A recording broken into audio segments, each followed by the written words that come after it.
내 나이 62세에 재혼. 한 달 만에 너무 후회했습니다. 날벼락 맞았습니다. 저는 62세 이준호입니다. 10년 전 아내를 보내고 혼자 살아왔습니다. 평생을 일만 하다 은퇴하고 나니까 집이 너무 조용하더군요. 그래서 작은 목공 공방을 차렸습니다. 나무 다듬는 소리라도 있어야 하루가 견딜만 했으니까요. 그렇게 5년을 보냈을까요? 교회 나가는 지인이 한 분을 소개해 주겠다고 했습니다. 처음엔 사양했죠. 이 나이에 무슨 만남이냐고요. 하지만 지인이 계속 권했습니다. 준호 씨, 혼자 늙기엔 인생이 너무 길어요. 그 말이 마음에 걸렸습니다. 그래서 만났습니다. 한지은이라는 분이었습니다. 58살. 조용한 말투에 단정한 옷차림. 첫인상은 나쁘지 않았어요. 커피 한 잔 마시면서 이야기를 나눴는데 지은 씨도 오래 혼자 사셨다고 했습니다. 남편과 일찍 사별했다더군요. 참 외롭죠, 그렇죠? 지은 씨가 조용히 물었습니다. 그 말에 저도 모르게 고개를 끄덕였습니다. 외롭다는 말, 누구한테도 못했던 말인데 그날따라 입 밖으로 나오더군요. 그렇게 몇 번 만났습니다. 교회 앞 카페에서, 공원 벤치에서, 산책하면서요. 지은 씨는 말수가 많지 않았지만 제 이야기를 잘 들어줬습니다. 가끔 손을 잡아주기도 했고요. 그 따뜻함이 오랜만이었습니다. 3개월쯤 지났을 때였습니다. 지은 씨가 말했습니다. 우리 혼자보단 같이 늙어가요. 그 한마디에 제 마음이 녹았습니다. 그래, 이제 다시 시작해도 되지 않을까? 그런 생각이 들었어요. 그래서 재혼을 결정했습니다. 소박하게 식을 올렸습니다. 교회 지인 몇 분만 초대하고요. 혼인신고도 했습니다. 지은 씨가 우리 이제 진짜 가족이네요 라며 웃었을 때 저도 정말 행복했습니다. 공방 옆 작은 집에서 신혼을 시작했습니다. 오랜만에 집안에 사람 사는 소리가 났습니다. 밥 짓는 냄새, TV 보는 소리, 설거지하는 물소리. 이런 게 이렇게 좋은 거였나 싶었어요. 하지만 그 행복은 한 달도 안 갔습니다. 어느 날 저녁 지은 씨가 은행 카드를 들고 말했습니다. 여보, 우리 공동 계좌 비밀번호 좀 바꿀게요. 제가 생활비 관리할게요.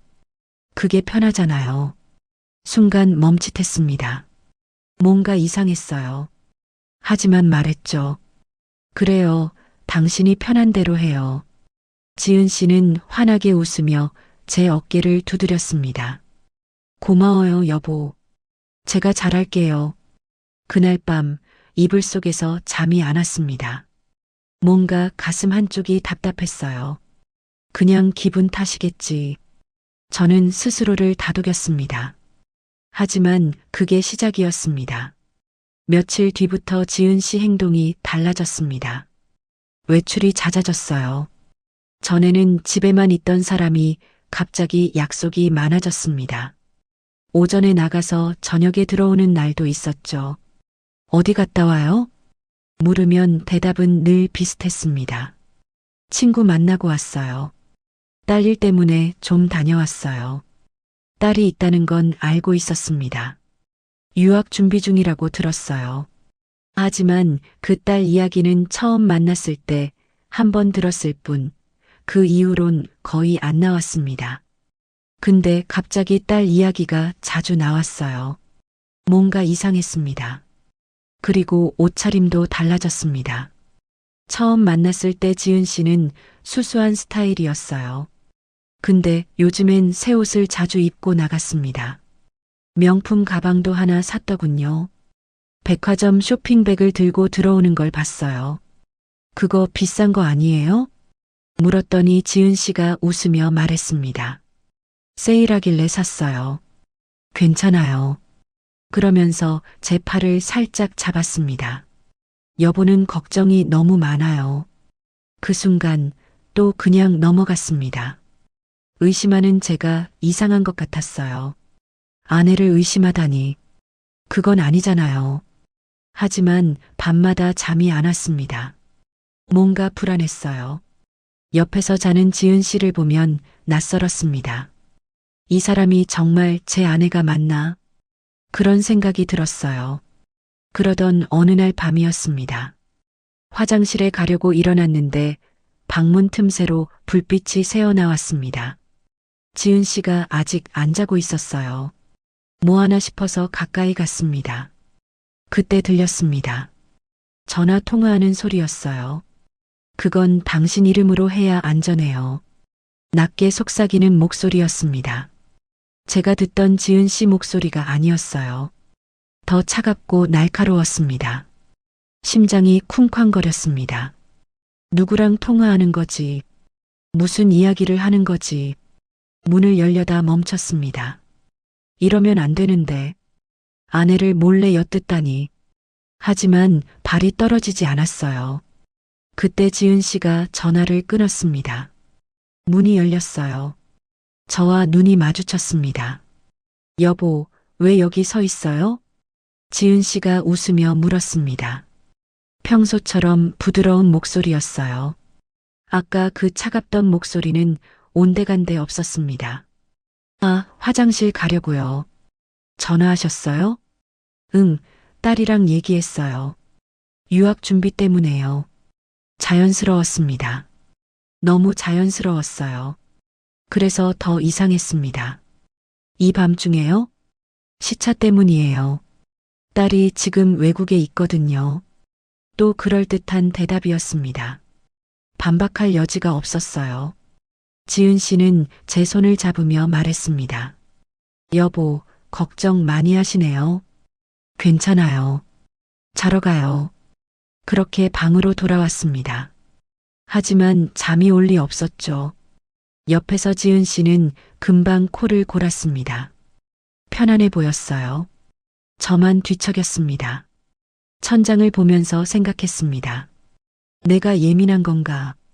나이 들어 의처증이 생긴 건가? 아니면 정말 뭔가 숨기고 있는 건가? 답이 나오지 않았습니다. 그날 밤이 제일 길었습니다. 창밖으로 새벽이 밝아올 때까지 눈을 감지 못했어요. 옆에 누운 지은 씨가 낯선 사람처럼 느껴졌습니다. 결혼한 지 한 달. 행복했던 시간은 끝나 있었습니다. 그날 밤 이후로 모든 게 달라 보였습니다. 아침에 일어나면 지은 씨는 벌써 화장을 하고 있었어요. 예전엔 집에서 거의 맨 얼굴이었는데 말이죠. 거울 앞에서 립스틱을 바르는 모습이 낯설었습니다. 오늘도 나가세요? 물었더니 지은 씨가 돌아보며 웃었습니다. 응, 친구 만나기로 했어요. 어떤 친구요? 교회에서 알던 언니예요. 오랜만에 만나는 거예요. 대답은 늘 준비되어 있었습니다. 막힘이 없었어요.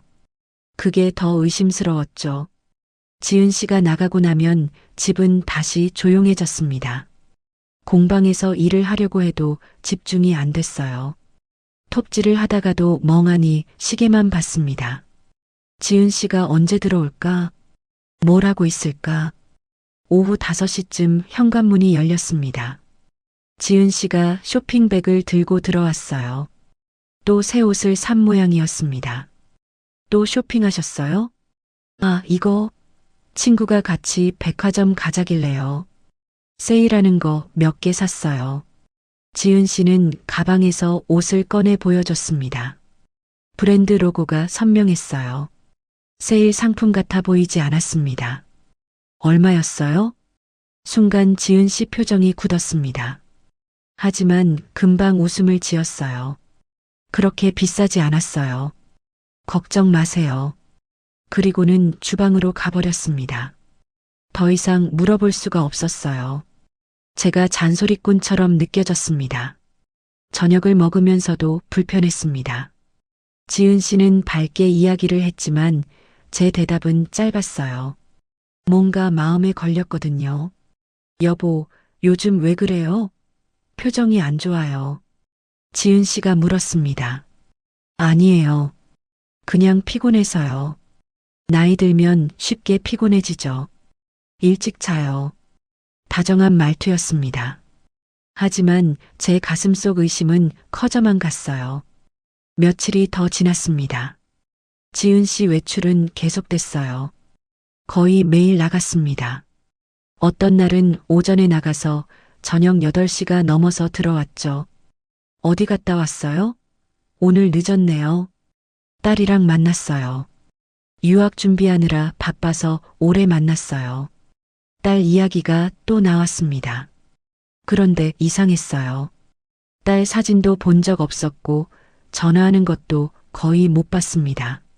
진짜 딸이 있긴 한 걸까? 딸이 어디 유학 간다고 했죠? 미국이요. 대학원 준비 중이에요. 사진 좀 보여줄 수 있어요? 순간 지은 씨가 멈칫했습니다. 눈빛이 흔들렸어요. 왜요? 갑자기. 아니, 그냥 궁금해서요. 제 의붓딸이잖아요. 지은 씨는 핸드폰을 만지작거리다가 말했습니다. 다음에 보여줄게요. 지금은 사진 찾기 귀찮아요. 그러고는 빨리 방으로 들어가 버렸습니다. 뭔가 피하는 것 같았어요. 그날 밤도 잠이 안 왔습니다. 옆에서 자는 지은 씨를 보면서 생각했어요. 이 사람이 뭘 숨기고 있는 거지? 정말 딸이 있긴 한 걸까?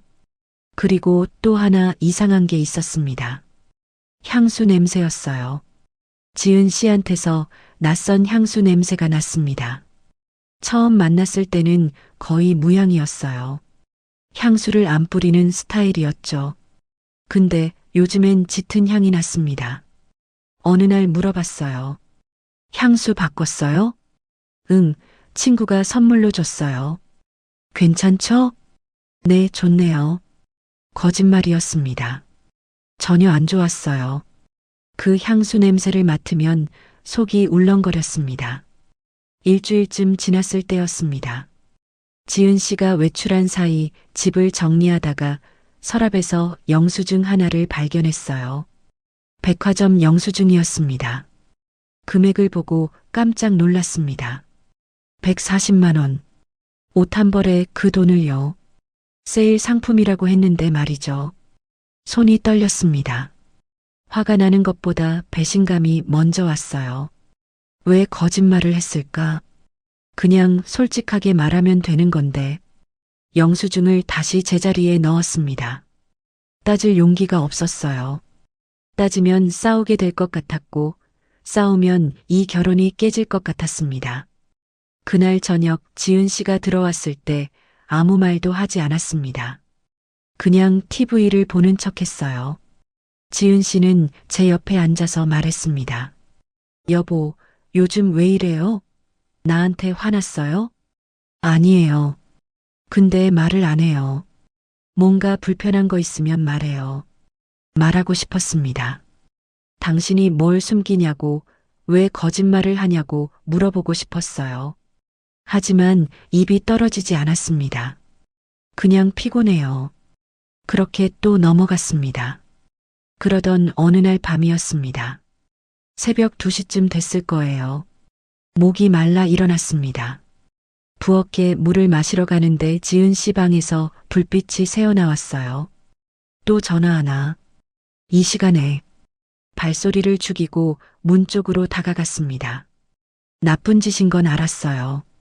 하지만 멈출 수가 없었습니다. 지은 씨 목소리가 들렸습니다. 그래, 알았어. 조금만 더 기다려. 낮고 급한 목소리였어요. 누구랑 통화하는 거지? 이번 주 안에 처리할게. 걱정 마. 처리? 뭘 처리한다는 거지? 심장이 터질 것 같았습니다. 숨소리가 거칠어졌어요. 더 들으면 안 될 것 같았습니다. 뒤로 물러섰습니다. 그때 바닥이 삐걱 소리를 냈어요. 지은 씨 목소리가 뚝 끊겼습니다. 방문이 열렸어요. 여보. 지은 씨가 놀란 얼굴로 저를 봤습니다. 핸드폰을 재빨리 등 뒤로 숨겼어요. 뭐 하세요? 이 시간에. 물 마시러 나왔어요. 전화하셨어요? 아, 네. 딸이 갑자기 연락해서요. 또 딸이었습니다. 새벽 2시에 딸이 전화를요. 시차 때문인가요? 네, 맞아요. 시차 때문에 그래요. 지은 씨는 웃으며 제 팔을 잡았습니다. 물 드실래요? 제가 따라줄게요. 부엌으로 가면서 지은 씨 뒷모습을 봤어요. 어깨가 긴장돼 있었습니다. 자연스러운 척하지만 불안해하는 게 느껴졌어요. 물을 마시고 방으로 돌아왔습니다. 지은 씨는 금방 불을 끄고 누웠어요. 하지만 숨소리가 고르지 않았습니다. 자는 척하고 있었어요. 저도 눈을 감았습니다. 하지만 잠은 오지 않았죠. 머릿속이 복잡했습니다. 지은 씨가 누구랑 통화했을까? 뭘 처리한다는 거지? 딸이 정말 있긴 한 걸까? 의심은 확신으로 변해가고 있었습니다. 뭔가 잘못됐어요. 심각하게 잘못됐습니다. 하지만 아직 확실한 증거는 없었어요. 그저 느낌일 뿐이었습니다. 새벽 내내 천장만 봤습니다. 창밖으로 해가 뜨고 있었어요. 옆에선 지은 씨가 코를 골고 있었습니다. 평온해 보였어요. 저만 무너지고 있었습니다. 더 이상 참을 수 없었습니다. 그날 아침 지은 씨가 또 외출했어요. 오늘은 좀 늦을 거예요 라는 말만 남기고요. 현관문이 닫히는 소리를 듣고 한참을 멍하니 앉아 있었습니다.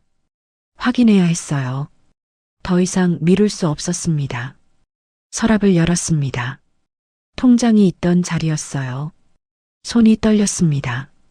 통장을 꺼내 들고 한참을 망설였죠.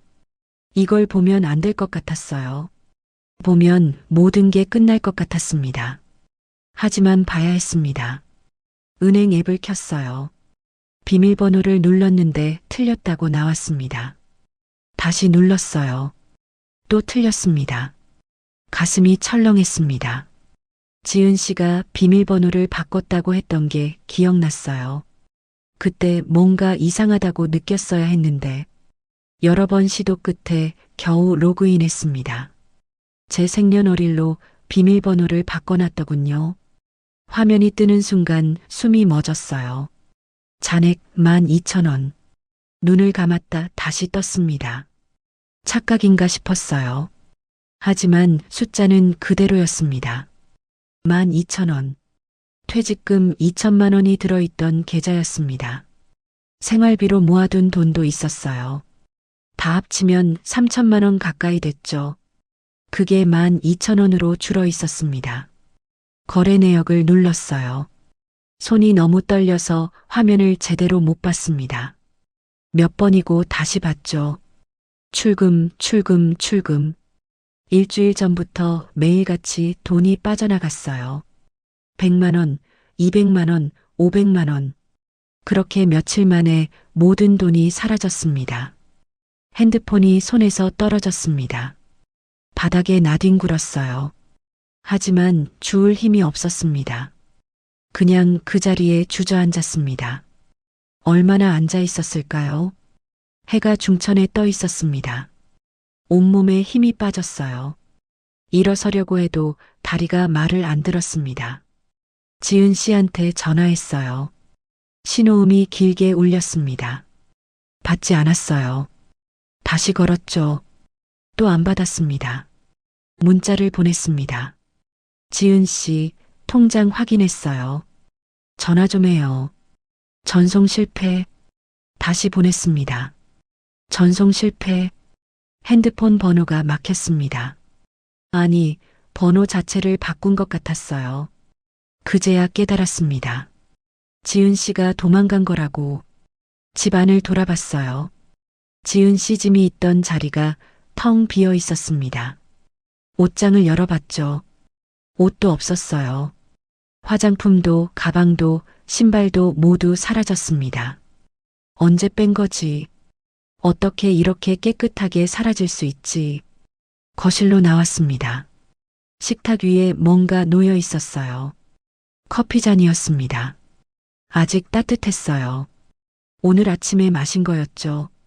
그 옆에 반지가 하나 놓여 있었습니다. 결혼 반지였어요. 지은 씨가 끼고 있던 거였습니다. 아무 말도 없었습니다. 편지도 메모도 없었어요.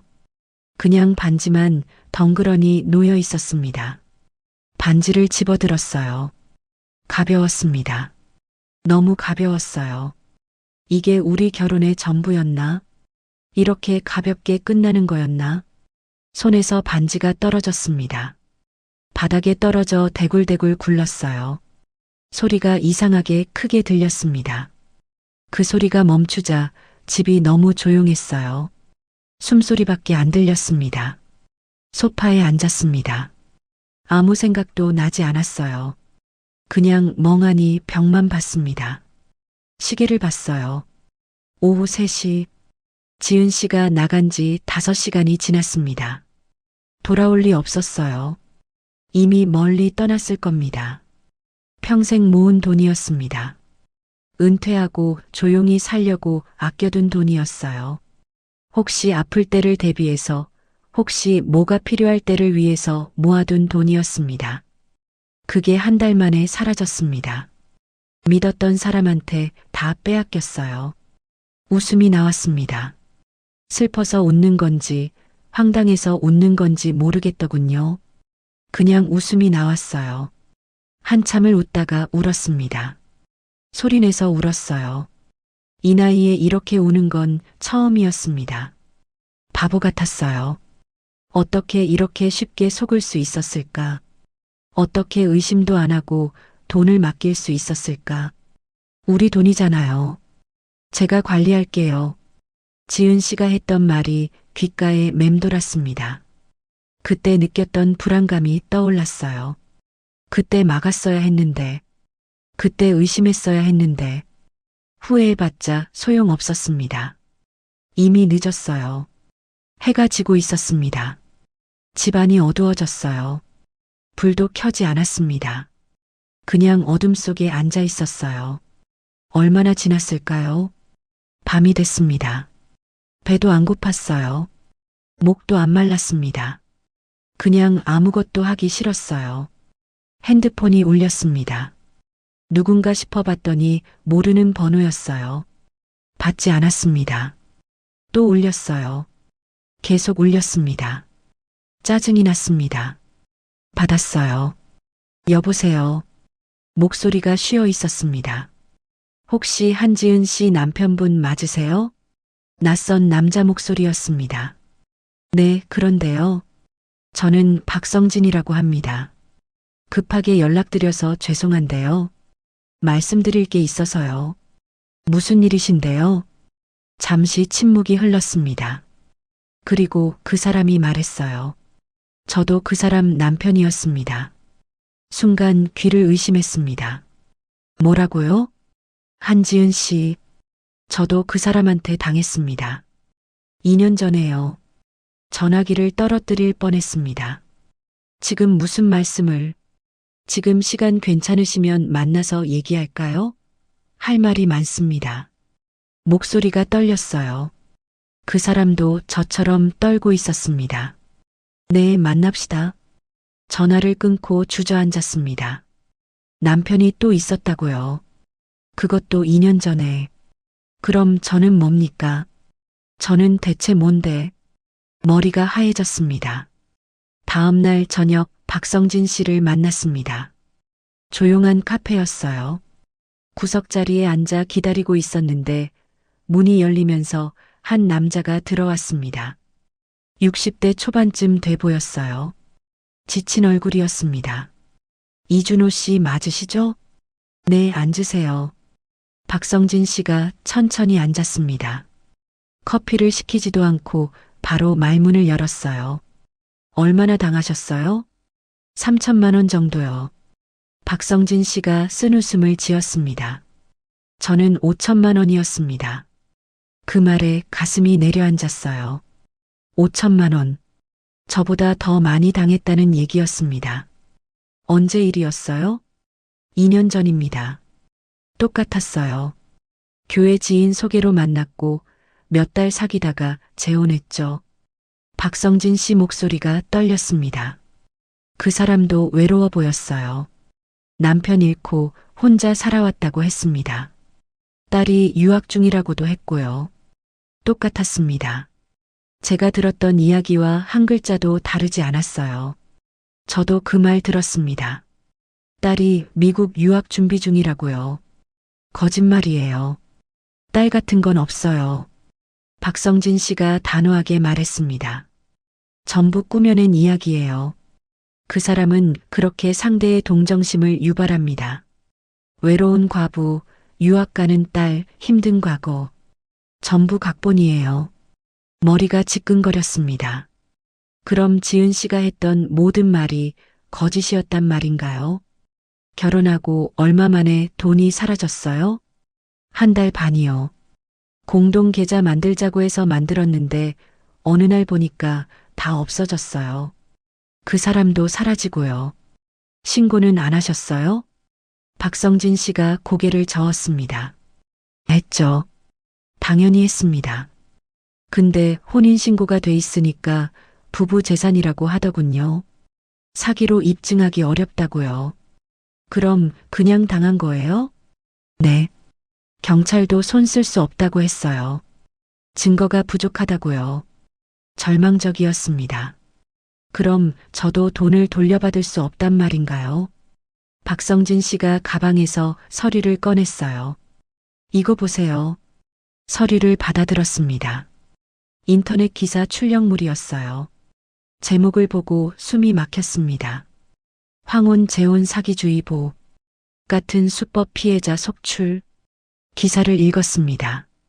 지은 씨와 똑같은 수법의 사기 사건들이 나열돼 있었어요. 교회나 종교 모임에서 만나고 재혼 후 재산을 빼돌리고 사라지는 패턴이었습니다.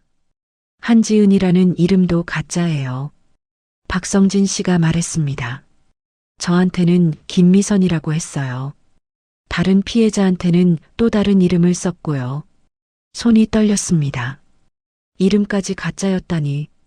그럼 진짜 이름은 뭔가요? 모릅니다.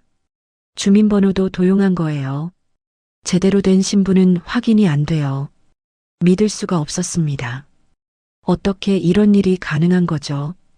저 말고 다른 피해자도 있어요? 제가 아는 것만 4명입니다. 근데 더 있을 거예요. 신고 안 한 사람들도 있으니까요. 4명. 저까지 5명이었습니다. 다들 비슷한 방식으로 당했나요? 네. 전부 60대 남성이고 혼자 사는 사람들이었어요. 은퇴하고 목돈 있는 사람들만 골라서 접근했죠. 계획적이었습니다. 철저하게 계산된 범죄였어요. 그 사람 지금 어디 있는지 아세요? 박성진 씨가 고개를 저었습니다. 모릅니다. 핸드폰도 바꾸고 흔적을 안 남겨요. 찾기가 거의 불가능해요. 그럼 어떻게 해야 하죠? 경찰에 다시 신고하세요. 피해자가 여럿이니까 이번엔 수사할 겁니다. 제가 다른 피해자들 연락처 드릴게요. 같이 고소하면 확률이 높아져요. 박성진 씨가 명함을 건넸습니다. 거기 연락처가 적혀 있었어요. 혼자 싸우지 마세요. 같이 싸워야 이깁니다. 그 말에 눈물이 났습니다. 울면 안 되는데 참을 수가 없었어요. 제가 바보 같죠? 이렇게 쉽게 속다니. 박성진 씨가 제 어깨를 두드렸습니다. 저도 그랬어요. 한참 자책했습니다. 근데 이준호 씨, 우리 잘못이 아니에요. 하지만 의심했어야 했잖아요. 의심하면 사랑이 아니죠. 우린 사랑했어요. 그게 잘못은 아닙니다. 박성진 씨 목소리도 떨리고 있었어요. 그 사람도 힘들었을 겁니다. 저보다 먼저 이 고통을 겪었을 거예요. 그 사람 꼭 잡아야 합니다. 제가 말했습니다. 네. 반드시 잡아야죠. 더 이상 피해자가 나오면 안 되니까요. 카페를 나왔습니다. 밖은 어두웠어요. 거리엔 사람들이 많았습니다. 행복해 보이는 커플들, 웃고 있는 가족들, 모두가 평범한 일상을 살고 있었어요. 저만 무너진 것 같았습니다. 집에 돌아와 서류를 펼쳐놓고 봤어요. 박성진 씨가 준 자료들이었습니다. 다른 피해자들 이야기, 사기 수법 정리, 법적 대응 방법들이 적혀 있었어요. 읽으면 읽을수록 화가 났습니다. 동시에 허무했어요. 제가 믿었던 사랑은 처음부터 없었습니다. 지은 씨의 따뜻한 말, 다정한 눈빛, 손을 잡아주던 그 손길. 전부 연기였어요. 식탁 위에 놓인 반지를 봤습니다. 결혼 반지였어요. 지은 씨가 두고 간 거였습니다. 집어들었어요. 안쪽에 글씨가 새겨져 있었습니다. 함께 늙어가요. 제가 새겨 넣은 문구였어요. 비웃음이 나왔습니다. 함께 늙어가긴요. 혼자 늙어가라고 버려진 거였죠. 반지를 쓰레기통에 던졌습니다. 덜컥 소리가 났어요. 그날 밤도 잠을 못 잤습니다. 천장만 보다가 해가 떴어요. 피곤했지만 눈이 감기지 않았습니다. 생각했습니다. 이대로 무너질 건가? 아니면 싸울 건가? 답은 정해져 있었습니다. 싸워야 했어요. 지은 씨를, 아니 그 사기꾼을 반드시 잡아야 했습니다. 저 때문이 아니었어요. 다른 사람들을 위해서였습니다. 또 다른 피해자가 나오면 안 됐으니까요. 핸드폰을 들었습니다. 박성진 씨한테 문자를 보냈어요. 같이 싸우겠습니다. 도와주세요. 답장이 금방 왔습니다. 잘 결심하셨어요. 제가 도울게요. 그렇게 싸움이 시작됐습니다. 절대 지지 않을 거였어요. 다음 날 아침 경찰서로 향했습니다. 박성진 씨가 함께 가주겠다고 했어요. 고마웠습니다. 혼자였으면 무너졌을 거예요. 경찰서 민원실은 생각보다 조용했습니다. 번호표를 뽑고 기다렸어요. 손에 든 서류가 땀에 젖었습니다. 102번 어르신, 들어오세요. 형사님이 불렀습니다. 젊은 여자 형사였어요. 책상 앞에 앉았습니다. 무슨 일로 오셨어요? 사기를 당했습니다. 재혼 사기요. 형사님이 컴퓨터를 켰습니다. 자세히 말씀해 보세요. 처음부터 차근차근 설명했어요. 어떻게 만났는지, 어떻게 결혼했는지, 돈이 어떻게 사라졌는지. 말하다 보니 목이 메었습니다. 형사님이 고개를 끄덕였습니다. 혼인신고는 하셨어요? 네, 했습니다. 그럼 법적으로 부부시네요.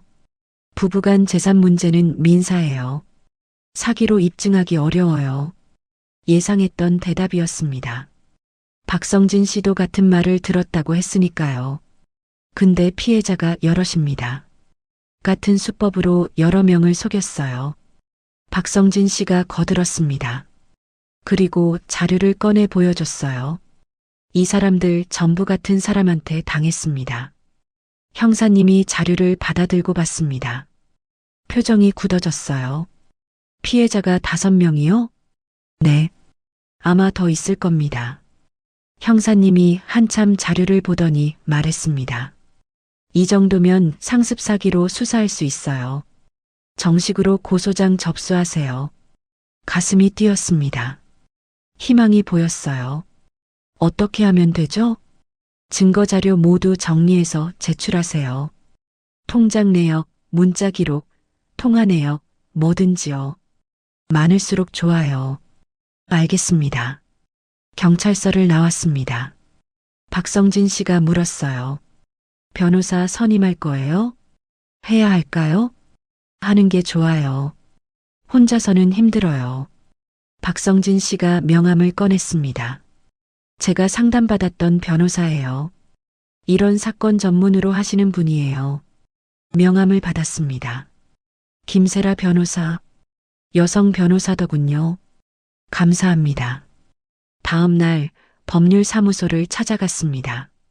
김세라 변호사는 40대 중반쯤 돼 보였어요. 단정한 인상이었습니다. 악수를 청하며 앉으라고 했죠.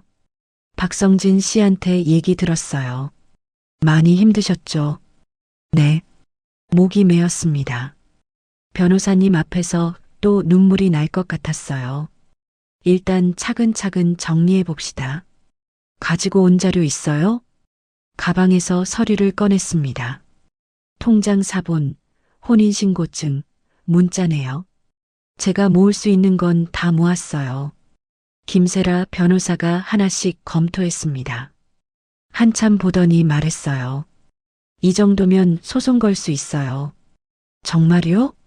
네. 상습 사기로 입증 가능합니다. 피해자가 여럿이고 수법이 똑같으니까요. 드디어 빛이 보였습니다. 근데 한 가지 말씀드릴게요. 김세라 변호사가 진지하게 말했습니다. 이준호 씨, 지금 화나시죠? 네, 당연히 화나죠. 그 화 이해합니다. 근데 법정에선 분노가 아니라 증거가 이깁니다. 그 말에 정신이 번쩍 들었어요. 감정적으로 대응하면 져요. 냉정하게 증거로 싸워야 합니다. 알겠습니다. 앞으로 할 일이 많아요. 증거 더 모으고 다른 피해자들 진술도 받아야 하고 경찰 조사도 여러 번 받아야 해요. 오래 걸릴 겁니다. 얼마나 걸릴까요? 최소 몇 달은 봐야 해요. 길면 1년도 넘을 수 있어요. 긴 싸움이 될 거였습니다. 하지만 포기할 수 없었어요. 하겠습니다. 끝까지 하겠습니다. 김세라 변호사가 미소를 지었습니다. 좋은 결정이에요. 제가 도울게요. 집에 돌아와 본격적으로 증거를 정리했습니다. 지은 씨가 쓰던 방을 뒤졌어요. 남은 게 없을 줄 알았는데 서랍 구석에 영수증 몇 장이 있었습니다. 백화점 구매 내역이었어요. 전부 공동 계좌 카드로 결제한 거였습니다. 사진을 찍어 파일로 저장했어요. 하나하나 날짜 순으로 정리했습니다. 핸드폰 문자도 캡처했어요. 지은 씨가 보낸 문자들이었습니다. 사랑해요, 여보 보고 싶어요. 다정한 말들이었죠. 읽으면서 가슴이 아팠습니다. 이게 다 거짓이었다니. 하지만 감정을 눌렀어요. 김세라 변호사 말이 맞았습니다. 지금은 분노할 때가 아니었어요. 통화 내역도 출력했습니다. 지은 씨와 통화한 기록들이었어요. 특이한 점을 발견했습니다. 결혼 전에는 통화가 많았는데 결혼 후엔 급격히 줄었어요. 이것도 증거였습니다. 박성진 씨한테 전화했어요. 다른 피해자들 연락처 받을 수 있을까요? 당연하죠. 카톡 단체방 만들까요? 그게 좋겠네요. 다음 날 단체방이 만들어졌습니다. 5명의 피해자가 모였어요. 박성진 씨, 저, 그리고 3명의 어르신들이었습니다. 처음엔 서로 어색했어요. 같은 사람한테 속았다는 게 부끄러웠으니까요. 하지만 이야기를 나누면서 달라졌습니다. 저는 김철수라고 합니다. 작년에 당했어요. 저는 정민호입니다. 3년 전이었어요. 한 분씩 자기 이야기를 했습니다. 전부 비슷했어요. 만남, 결혼, 그리고 배신. 똑같은 패턴이었습니다. 다들 딸 얘기 들으셨어요? 박성진 씨가 물었습니다. 네, 유학 간다고 했어요. 저도요. 저한텐 취업 준비 중이라고 했어요. 전부 달랐지만 같았습니다. 딸이라는 존재를 이용했다는 점에서요. 우리 힘을 합쳐야 해요. 제가 말했습니다. 각자 가진 증거 다 모아서 경찰에 제출합시다. 한 명이 아니라 5명이 같이 고소하면 달라질 거예요. 동의합니다. 저도요. 모두가 고개를 끄덕였습니다. 그날부터 우리는 매일 연락하며 정보를 공유했어요. 누가 무슨 증거를 찾았고, 경찰 조사는 어떻게 진행됐고, 변호사는 뭐라고 했는지, 혼자가 아니라는 게 힘이 됐습니다. 일주일 뒤 김세라 변호사한테서 연락이 왔어요. 경찰이 수사 시작했대요. 용의자 소재 파악 중이래요. 정말요? 네. 곧 잡힐 거예요. 전화를 끊고 단체방에 소식을 전했습니다. 모두가 기뻐했어요. 밤에 혼자 앉아 있었습니다. 창밖을 보니 별이 떠 있었어요. 생각했습니다. 처음엔 복수하고 싶었어요. 지은 씨를 찾아서 따졌고 욕하고 싶었습니다. 하지만 지금은 달랐어요. 복수가 아니라 정의였습니다. 감정이 아니라 진실로 싸우는 거였어요. 김세라 변호사 말이 맞았습니다. 분노보다 증거가 강했습니다. 그리고 혼자보다 함께가 강했어요. 우린 이길 겁니다. 반드시요. 한 달 뒤 경찰한테서 전화가 왔습니다. 용의자 검거했습니다. 그 말을 듣는 순간 다리에 힘이 풀렸어요. 드디어 잡혔다는 생각에 안도감과 분노가 동시에 밀려왔습니다. 어디서 잡혔어요? 부산이요. 다른 이름으로 또 활동하고 있었어요. 또 다른 이름, 또 다른 피해자를 만들려고 했던 거였습니다. 재판 날짜가 잡혔습니다. 2달 뒤였어요. 길다면 길고 짧다면 짧은 시간이었습니다. 그 시간 동안 계속 준비했어요. 김세라 변호사와 만나 증거를 검토하고 증인 진술을 정리했습니다. 다른 피해자들도 증인으로 나서기로 했어요. 떨리시죠? 박성진 씨가 물었습니다. 재판 전날이었어요. 네, 많이요. 저도 그랬어요. 근데 이준호 씨, 우린 이미 이겼어요. 무슨 말씀이세요? 진실을 밝혔잖아요. 그것만으로도 충분해요. 그 말이 위로가 됐습니다. 재판 당일 법원에 도착했습니다. 높은 건물이 위압적으로 느껴졌어요. 계단을 올라가는데 다리가 떨렸습니다. 박성진 씨와 다른 피해자들이 함께였어요. 서로 격려하며 법정으로 들어갔습니다. 법정은 생각보다 넓었습니다. 방청석에 앉았어요. 판사석이 보였고 피고인석도 보였습니다. 잠시 후 문이 열렸습니다. 지은 씨가 들어왔어요. 심장이 멎는 줄 알았습니다. 2달 만에 보는 얼굴이었어요. 수감복을 입고 있었습니다. 수갑도 차고 있었어요. 머리는 단정하게 묶여 있었고 화장기는 없었습니다. 하지만 여전히 침착해 보였어요. 떨리는 기색도 없었습니다. 지은 씨가 방청석을 둘러봤습니다. 저와 눈이 마주쳤어요. 순간 미소를 지었습니다. 짧은 미소였지만 선명하게 봤어요. 가슴이 뜨거워졌습니다. 화가 치밀었어요. 지금 이 상황에서 웃을 수 있다니. 진정하세요. 옆에서 박성진 씨가 손을 잡아줬습니다. 재판이 시작됐습니다. 판사가 들어왔고 검사가 기소 내용을 낭독했어요. 피고인은 2020년부터 2025년까지 상습적으로 혼인을 빙자해 피해자들에게 접근했으며 재산을 편취했습니다. 피해자는 최소 5명이며 피해 금액은 총 1억 5천만 원에 달합니다. 1억 5천만 원. 5명이 모은 노후 자금의 합이었습니다. 검사가 증거를 제시했어요. 통장 내역, 혼인신고증, 피해자 진술서. 하나하나 낭독될 때마다 가슴이 아팠습니다. 지은 씨는 고개를 숙이고 있었어요. 표정은 보이지 않았습니다. 피고인 할 말 있습니까? 판사가 물었습니다. 지은 씨가 천천히 고개를 들었어요. 목소리가 나왔습니다. 저는 사랑했습니다. 조용한 목소리였어요. 하지만 법정 안에 울려 퍼졌습니다. 그분들을 진심으로 사랑했어요. 외로워 보여서 다가갔고 함께하고 싶었어요. 거짓말이었습니다. 누가 들어도 거짓말인 걸 알 수 있었어요. 돈은 우리 생활비로 쓴 거예요. 제가 관리했을 뿐이고요. 검사가 반박했습니다. 그렇다면 왜 연락을 끊었습니까? 왜 사라졌습니까? 지은 씨가 입을 다물었어요. 대답하지 않았습니다. 피고인은 계획적으로 피해자들에게 접근했습니다. 교회와 종교 모임을 이용했고 가짜 신분을 사용했으며 재산을 편취한 후 즉시 도주했습니다.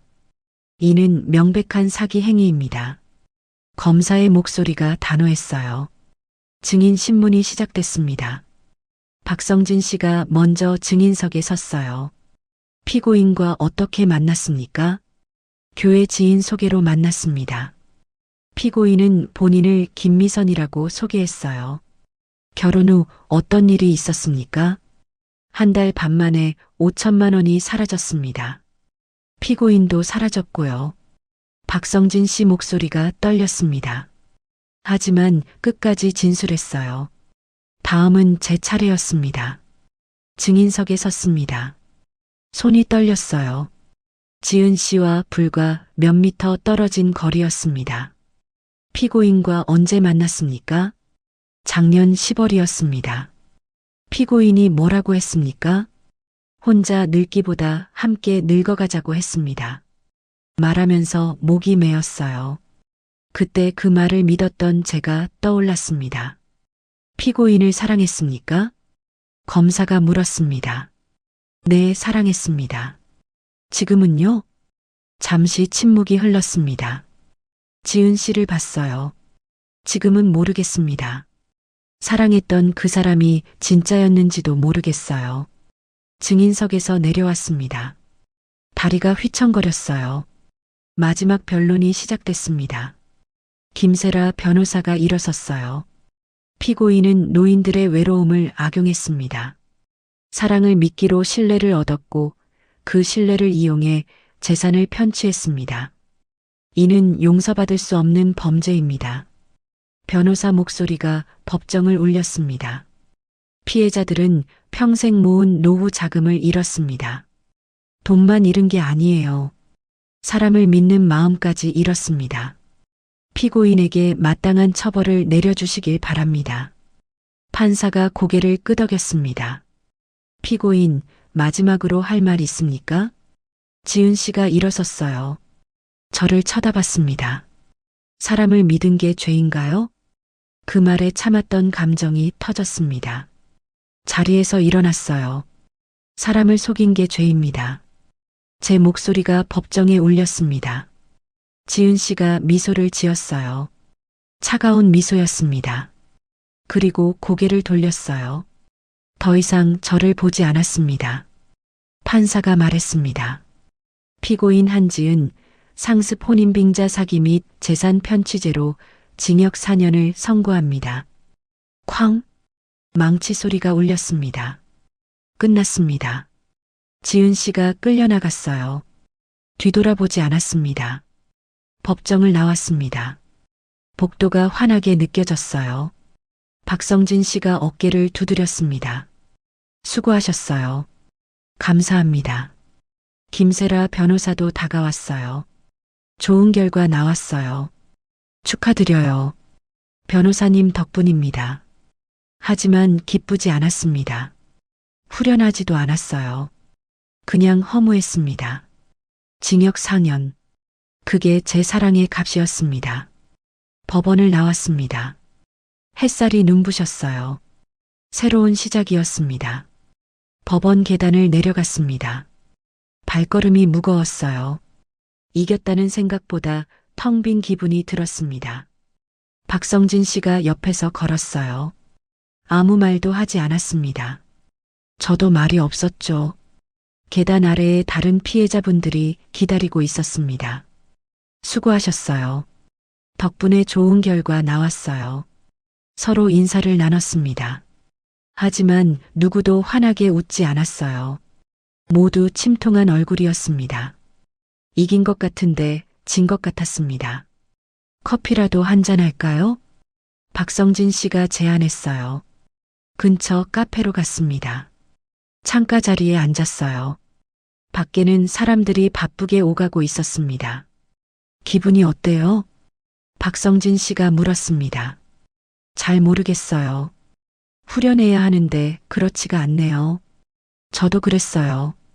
제 재판 끝나고 나왔을 때도 똑같았어요. 박성진 씨가 커피를 한 모금 마셨습니다. 복수했다고 생각했는데 막상 끝나니까 허무하더라고요. 맞아요. 지금 딱 그 기분이에요. 창밖을 봤습니다. 젊은 커플이 손을 잡고 걸어가고 있었어요. 행복해 보였습니다. 우린 바보였던 걸까요? 제가 물었습니다. 박성진 씨가 고개를 저었어요. 아니에요. 우린 바보가 아니었어요. 그럼요. 그냥 사람을 믿은 거예요. 그 말에 가슴이 뭉클했습니다. 사람을 믿는 게 바보 같은 짓이 아니잖아요. 당연한 거예요. 우린 잘못한 게 없어요. 하지만 속았잖아요. 속인 사람이 나쁜 거지, 속은 사람이 나쁜 게 아니에요.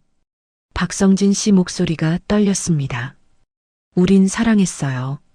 진심으로 사랑했어요. 그게 잘못인가요? 아니었습니다. 잘못이 아니었어요. 하지만 왜 이렇게 아픈 걸까요? 화가 나요. 제가 말했습니다. 지은 씨한테요? 아니요. 제 자신한테요. 박성진 씨가 저를 봤습니다. 왜 더 빨리 의심하지 않았을까?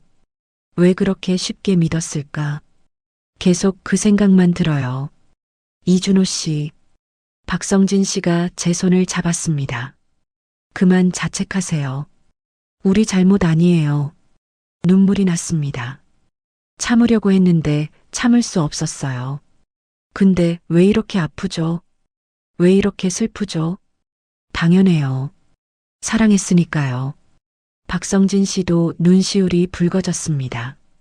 저도 아직 아파요. 2년이 지났는데도 여전히 아파요. 언제쯤 괜찮아질까요? 모르겠어요. 근데 조금씩은 나아지더라고요. 그 말이 위로가 됐습니다. 한참을 앉아 있었어요. 말없이 커피만 마셨습니다. 이준호 씨, 박성진 씨가 다시 입을 열었어요. 저 오늘 법정에서 지은 씨 봤잖아요. 네. 미소 짓더라고요. 마지막에 그 장면이 떠올랐습니다. 차갑게 웃던 지은 씨의 얼굴이요. 아무렇지도 않은 것처럼 보였어요. 박성진 씨가 말했습니다. 후회도 없어 보였고 미안해하는 것 같지도 않았어요. 맞았습니다. 지은 씨는 전혀 흔들리지 않았어요. 그게 제일 화나요. 제가 말했습니다. 우린 이렇게 아픈데 지은 씨는 아무렇지도 않아 보여요. 그게 저 사람의 본 모습이에요. 박성진 씨가 쓴웃음을 지었습니다. 사람의 마음을 모르는 사람이에요. 아니, 알면서도 이용하는 사람이고요. 어떻게 그럴 수 있죠? 어떻게 사람을 그렇게 대할 수 있어요? 욕망이에요. 돈에 대한 욕망. 그게 저 사람을 저렇게 만든 거예요. 인간의 욕망. 그게 이렇게까지 추할 수 있다는 게 믿기지 않았습니다. 사랑이라고 생각했는데 제가 중얼거렸어요. 사랑이 아니라 욕망이었어요. 처음부터 사랑 같은 건 없었죠. 그 말이 가슴에 박혔습니다. 처음부터 사랑은 없었다니. 그럼 제가 느꼈던 그 따뜻함은 뭐였을까요? 손을 잡아주던 그 온기는요. 웃어주던 그 미소는요. 전부 거짓이었을까요? 아니, 거짓이었습니다. 인정해야 했어요. 슬퍼요. 제가 말했습니다. 화가 나는 게 아니라 슬퍼요. 저도 그래요. 박성진 씨가 고개를 끄덕였습니다. 처음엔 화났어요. 죽이고 싶을 정도로 화났죠. 근데 시간이 지나니까 화보다 슬픔이 먼저 오더라고요. 왜 슬픈 걸까요? 사람에 대한 믿음을 잃어서 그런가 봐요. 박성진 씨가 창밖을 봤습니다. 사람을 믿고 싶은데 믿을 수가 없어요. 누군가 다가오면 의심부터 하게 돼요. 이게 제일 슬퍼요. 공감이 됐습니다. 저도 똑같았으니까요. 요즘 누구를 만나도 경계하게 됐어요. 혹시 또 속는 건 아닐까? 혹시 무엇가 숨기고 있는 건 아닐까? 이렇게 사는 게 맞나 싶었습니다. 언젠가 다시 믿을 수 있을까요? 제가 물었습니다.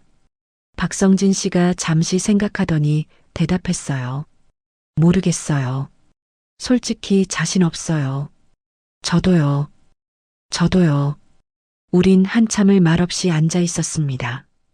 해가 지고 있었어요. 카페 안이 주황빛으로 물들었습니다. 그래도 이준호 씨, 박성진 씨가 말했습니다. 우린 싸웠잖아요. 포기하지 않았어요. 그것만으로도 충분해요. 충분한가요? 네. 우린 지지 않았어요. 속았지만 굴복하지 않았어요.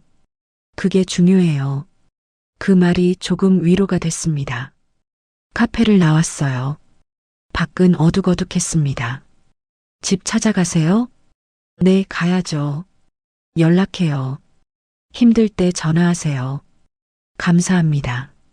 박성진 씨도요. 악수를 나눴습니다. 따뜻한 악수였어요. 헤어져서 걸었습니다. 혼자 걷는 길이 외로웠어요. 하늘을 봤습니다. 별이 하나 둘 떠오르고 있었어요. 생각했습니다. 오늘 재판이 끝났습니다.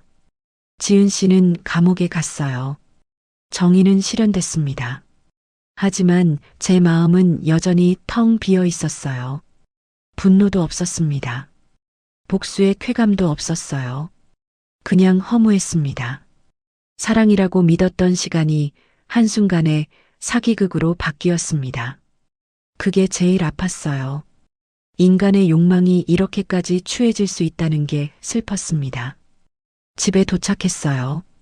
불을 켰습니다. 혼자인 집이 낯설지 않았어요. 이제 익숙해져야 했습니다. 다시 혼자 사는 삶에요. 1년이 흘렀습니다. 다시 공방에서 나무를 다듬고 있었어요. 톱질 소리가 조용한 오후를 채웠습니다. 이제 혼자 사는 게 익숙해졌습니다. 아침에 일어나 커피를 내리고 공방에서 일하고 저녁엔 혼자 밥을 먹었어요. 외롭지 않냐고요? 외로웠습니다. 하지만 견딜만 했어요. 한 달 전쯤이었을까요?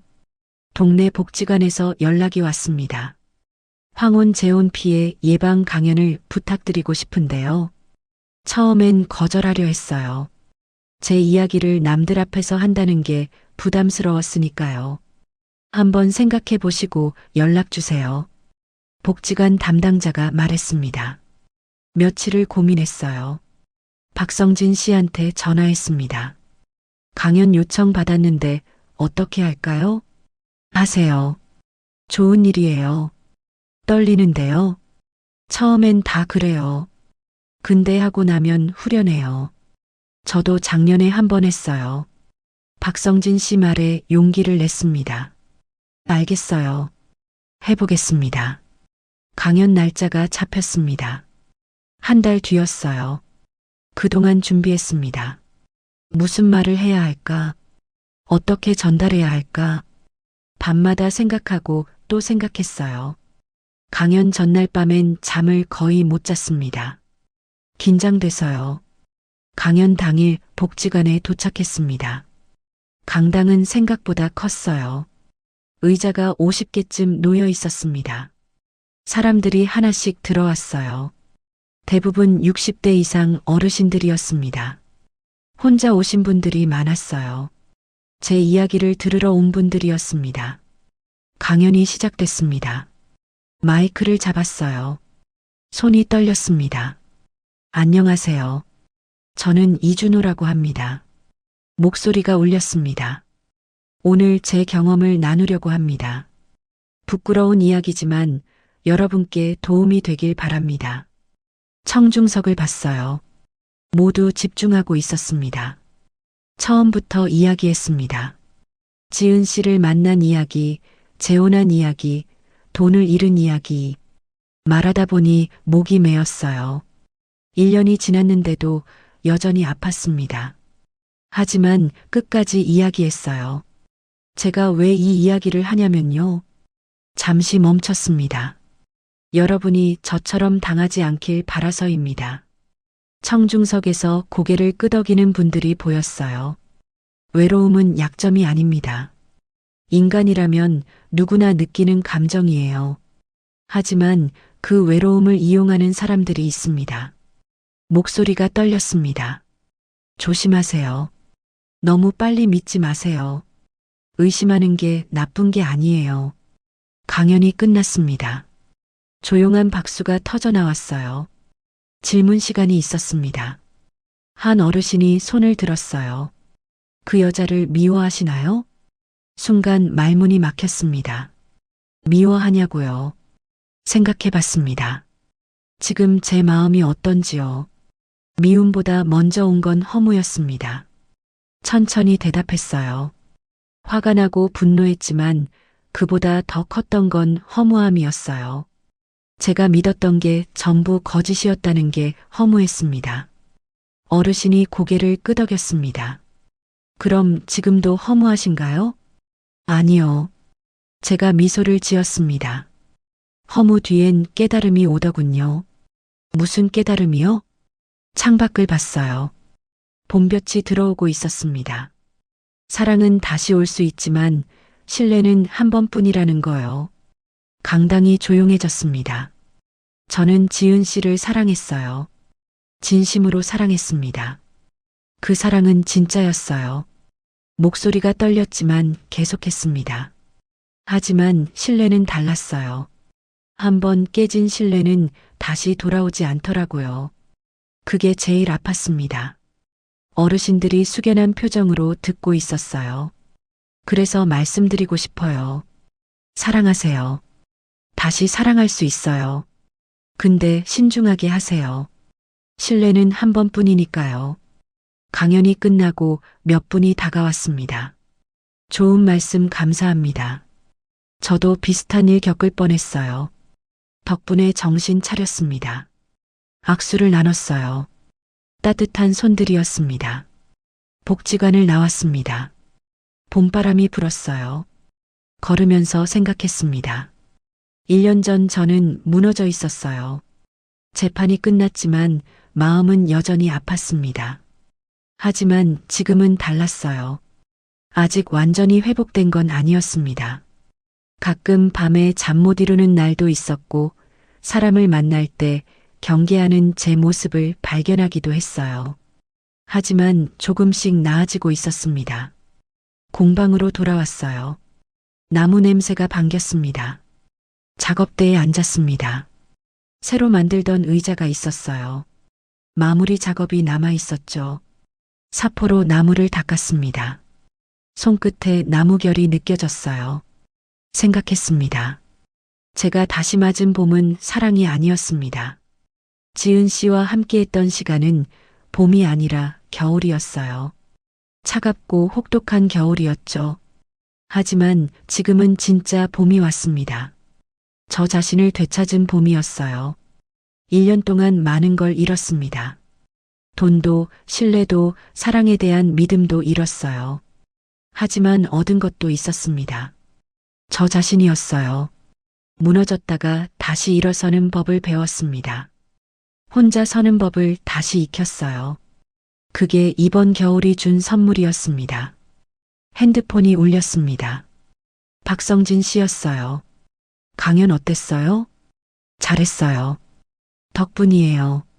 다행이네요. 다음 주에 밥 한번 먹어요. 좋아요. 전화를 끊고 다시 작업을 시작했습니다. 의자가 점점 완성돼 갔어요. 튼튼하고 단단한 의자였습니다. 이 의자처럼 저도 단단해지고 있었습니다. 쓰러졌지만 다시 일어섰어요. 속았지만 포기하지 않았습니다. 그게 중요했어요. 창밖을 봤습니다. 벚꽃이 피기 시작했어요. 진짜 봄이 왔습니다. 이번엔 혼자 맞는 봄이었어요. 하지만 외롭지 않았습니다. 제가 있었으니까요. 저를 믿을 수 있었으니까요. 의자 마무리를 끝냈습니다. 완성된 의자를 보며 미소를 지었어요. 잘 만들었습니다. 제 인생도 마찬가지였어요. 무너졌지만 다시 세웠습니다. 깨졌지만 다시 맞췄어요. 이제 괜찮습니다. 앞으로도 괜찮을 겁니다. 사랑은 다시 올 수도 있고 안 올 수도 있어요. 하지만 상관없었습니다. 저는 이미 충분했으니까요. 저 자신으로요.